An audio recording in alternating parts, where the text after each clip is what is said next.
Antarctica की अनजान और खौफनाक दुनिया बेशुमार मिस्ट्रीज से भरी हुई है।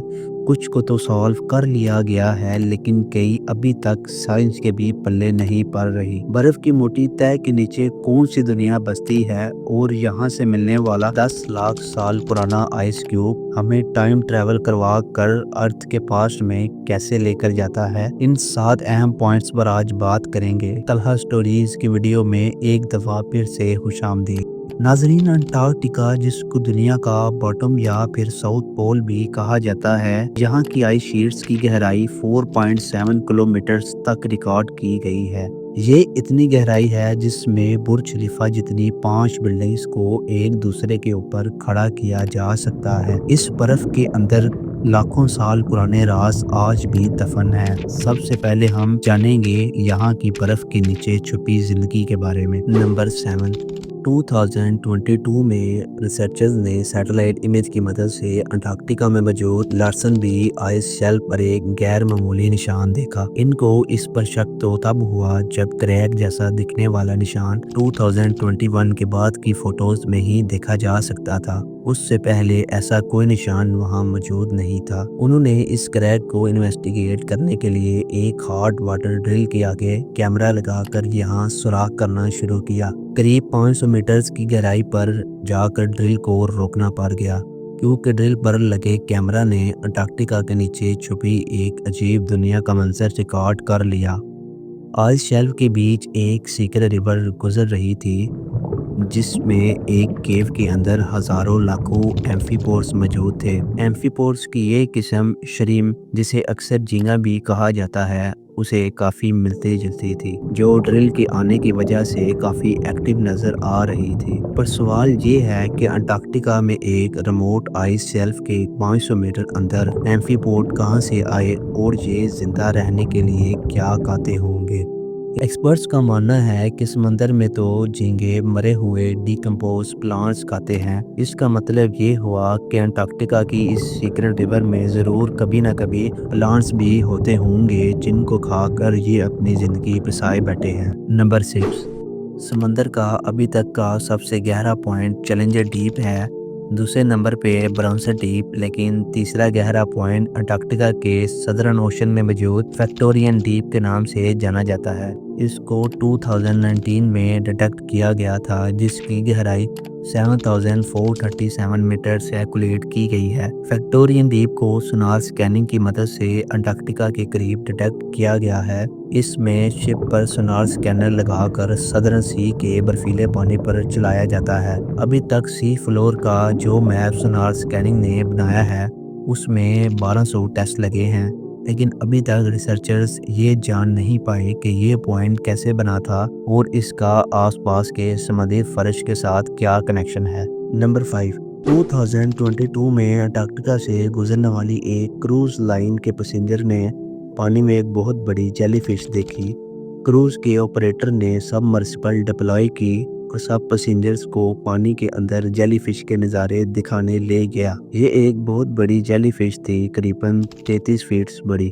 इसको जायंट फैंटम जेलीफिश कहा जाता है, लेकिन हैरानी की बात ये है कि ये फैंटम जेलीफिश नॉर्मली ओशन की 3500 फीट की गहराई में रहती है, लेकिन इसको अंटार्कटिका के समंदर की सतह पर देखा गया। अभी तक रिसर्चर्स को कंफर्म नहीं है कि इतनी बड़ी जेलीफिश इस रीजन में क्या कर रही है, और वो भी समंदर की सतह पर। नंबर 4। अंटार्कटिका की वीरान बर्फीली वादियों के बीच में रिसर्चर्स को बर्फ के अंदर से एंशिएंट रेन फॉरेस्ट के सबूत मिले हैं, जो 9 करोड़ साल पुराने हैं। ये डिस्कवरी अंटार्कटिका की उस दुनिया का सबूत है जो बरसों पहले खो चुकी थी। ये फोसिलाइज्ड जंगल बर्फ से ढके समुद्री फर्श के भी नीचे से दरियाफ्त हुए हैं, जिसमें दरख्तों की जड़ें, पॉलिन और उनके बीज पाए गए हैं।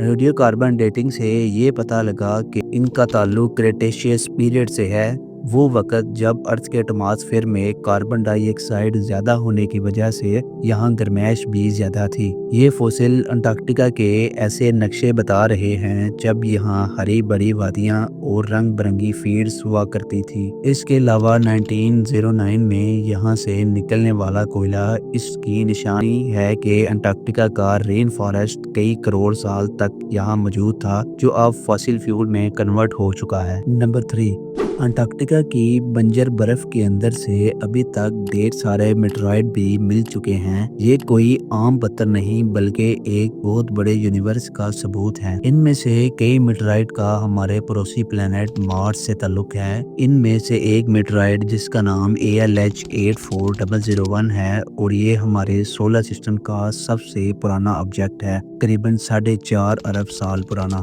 इस मेटेराइट ने 1996 में हेडलाइंस बनाई थी जब साइंटिस्ट ने ये ऐलान किया कि मार्स से आए मेटेराइट में माइक्रोफोसिल्स के एविडेंस मिले हैं, जिसका मतलब है जब ये मेटेराइट मार्स से टूटकर यहाँ आया था उस वक्त मार्स पर जिंदगी के चांस थे। साइंटिस्ट के इन दावों की वजह से आज मार्स पर जिंदगी ढूंढने की कोशिश की जा रही है। इस मेटेराइट से साइंटिस्ट को मौका मिला कि वो मार्स के एटमॉस्फेयर और वहां की वोल्केनिक एक्टिविटी पर रिसर्च कर सकें। इसमें कुछ ऐसे मिनरल्स भी पाए गए हैं जो सिर्फ पानी में होते हैं, जो इस बात का सबूत है कि मार्स पर पहले पानी बहुत ज़्यादा मकदार में बहता रहा। नंबर 2, हम में से अक्सर लोगों के दिमाग में ये सवाल आता है कि साइंटिस्ट को अर्थ के पास्ट एटमॉस्फेयर के बारे में इतना एक्यूरेटली कैसे पता चलता है। ये राज भी अंटार्कटिका की बर्फ के अंदर एंशिएंट आइस क्यूब में मौजूद है। यहाँ पिछले हजारों नहीं लाखों सालों से बर्फ मेल्ट नहीं हुई, जिसका मतलब है कि इनके अंदर उस वक़्त के एटमॉस्फेयर के एयर बबल्स आज तक प्रिजर्व्ड हैं। यहाँ तक पहुँचने के लिए आइस के पूरे कोर को ड्रिल कर कर बाहर निकाला जाता है। जितना गहरा कोर बाहर निकलेगा उतना ही टाइम के पीछे जाना आसान होगा। बर्फ की हर लेयर के अंदर मौजूद एयर बबल्स हर एक साल की एटमॉस्फेरिक कंडीशन को महफूज रख कर बैठे हैं। ये एंशिएंट एयर के बबल्स हैं जिनको हजारों नहीं लाखों सालों से कभी डिस्टर्ब नहीं किया गया। इनमें मौजूद मुख्तलिफ गैसेस पर स्टडी करके साइंटिस्ट अर्थ के कदीम दौर की एक झलक को दोबारा से पेंट करने में कामयाब हुए हैं। 10 लाख साल पहले बना ये आइस कोर उस वक्त का है जब अर्थ का क्लाइमेट 40,000 ईयर्स बाद चेंज होता था। इसके बाद ये साइकिल 1 लाख सालों के बाद बदलने लगा, जो अभी तक चलता आ रहा है। इन आइस कोर्स की मदद से अर्थ का फ्यूचर क्लाइमेट भी प्रेडिक्ट करना बहुत आसान हो गया है, जिससे हर 1000 सालों के बाद कौन से सैलाब और तूफान दुनिया में आते रहे हैं और इनको अब अगली बार कब आना है, ये सारी प्रेडिक्शन इन आइस कोर्स की मदद से की जाती है। और अब नंबर 1, 1950 में अंटार्कटिका की आइस शीट्स के नीचे एक बहुत बड़ी माउंटेन रेंज डिस्कवर की जा चुकी है, जिसको कंबस्टिव माउंटेन कहा जाता है। 1200 किलोमीटर तक फैली हुई इस माउंटेन रेंज के पहाड़ 3000 मीटर तक ऊंचे हैं। पर हैरानी की बात यह है कि ये पहाड़ दुनिया में मौजूद दूसरे पहाड़ों से काफ़ी मुख्तलिफ हैं। नॉर्मली जिस एरिया में ये पहाड़ मौजूद हैं इनको बहुत पुराना होना चाहिए, लेकिन इनकी बनावट बता रही है कि ये उतने पुराने नहीं हैं। बर्फ के कई किलोमीटर नीचे इनकी मौजूदगी भी साइंटिस्ट को परेशान किए हुए है, क्योंकि पहाड़ ज़्यादातर टेक्टोनिक प्लेट्स की मूवमेंट से बनते हैं, लेकिन अंटार्कटिका में ऐसी कोई मूवमेंट नहीं होती, जिसका मतलब ये हुआ कि ये पहाड़ ज़मीन के अंदर मौजूद मैग्मा के उबलने की वजह से उभरे हैं, लेकिन अभी तक इस बात का साइंटिस्ट के पास कोई सबूत नहीं। अगर आप हमारे चैनल पर नए हैं तो सब्सक्राइब कर दें। उम्मीद है कि तरह स्टोरीज़ की ये वीडियो भी आप लोग लाइक और शेयर करेंगे। मिलते हैं अगली शानदार वीडियो में।